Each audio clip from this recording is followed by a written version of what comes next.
kapin 3.9 million pesos nga smuggled nga sigarilyo ang naharang sa checkpoint sa kapulisan sa Maitom, Sarangani. Anaa sa 100 ka mga karton sa smuggled nga sigarilyo nga gisakay ni ining forward truck ang nasakmit atol sa checkpoint sa kapulisan sa Riverside Barangay, Kalanek, Maitom, Sarangani adlawng Domingo. Bukan tinad kini sa kapin 3.9 million pesos. Matod sa Sarangani Police Provincial Office, nadiskubrihan ang mga kontrabando atol sa gihimong plain view inspection.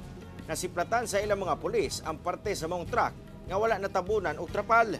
Dakpan ang 26 anyos nga lalaking driver nga taga Matanao, Davao del Sur. Lakip na ang kaubanan niini nga 22 anyos nga lalaki nga taga Agdao, Davao City. Kinsa walay igong dokumento nga gipresenta sa ilang kargamento. Posible sila nga magatubang og kasong paglapas sa RA 10643 kon Graphic Health Warning Law, lakip RA 10845 kon Anti-Agricultural Smuggling Act of 2016. Wala pa sila miluwat og pahayag.